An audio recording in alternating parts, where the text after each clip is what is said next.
Guadin konyal kana piny kunnog dumandora kana dit shododu kudoro matim kajang jagatan nyamdu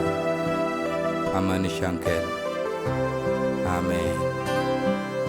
Lejora puin merko nunu komal lelia kungo Lejora puin merko nunu komal balan raidu Yang jaglet kon nyamdu nyunu kondok du shene nuba Meche ka jaglan nyamdu ka kwai raidu Kapalika Way jaja nyon ci jeng ni ka te ci nay tel goy Ling lula ku chaka cha koron nyamdu Palikoy ka baba Palikoy ka kon chaku chuj birek da Ling lang da bun ko dwop ku ben nyam da bun bom da ko kwe ga so ke re dwar bele koy ka baba bele koy ka yon jagu chu bireng da Ni we da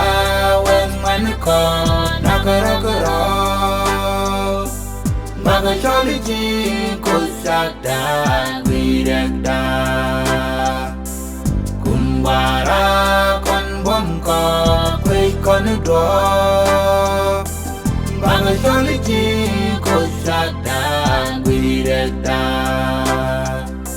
Lejora puin merko nunu komal lelia kumo Lejora puin merko nunu komal balan raidu Yang jaglet kon nyamdu nyunu kondok du shene nuba Meche ka jaglan nyamdu ka kwai raidu Sikapalika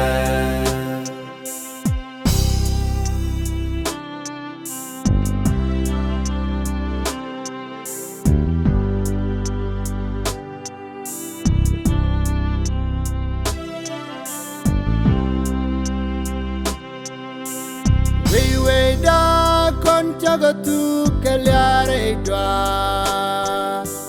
Did we da ti bum chaga tu ke gormonda Beli koi ka baba Beli koi ka kon chaga shut birek da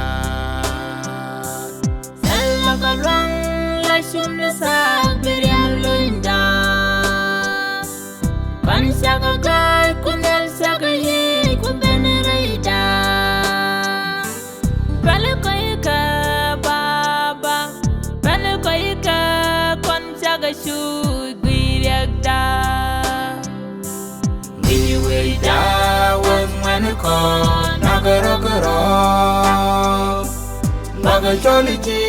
ko sakda birek da Kumbara kon bom ko kwe kon do Maga choli ji ko sakda birek da Lejora puin merko nunu komal lelia kumo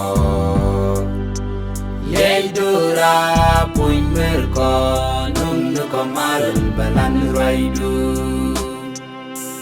Yang jaglet kon nyamdu nyunu kondok du shene nuba Meche ka jaglan nyamdu ka kwai raidu Sikapalika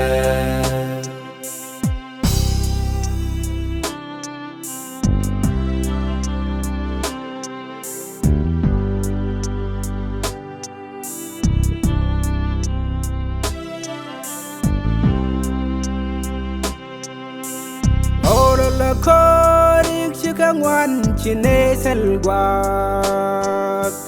Seleta lwa chang kono parke nintaka ale koi ka baba ale koi ka con chaga chu gwirak da Ushar ka moy ko ka pel mi she Israel kum ko news ni ko no tu jin wan pa ale koi ka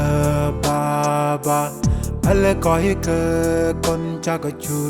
gwirak da Da wan man ko nakaro baga choli ji ko sakda wirekda kumbara kon bom ko kwe kon do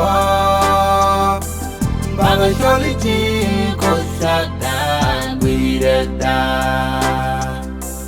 le dora puin merko kamal lelia kumo Yedura puin merko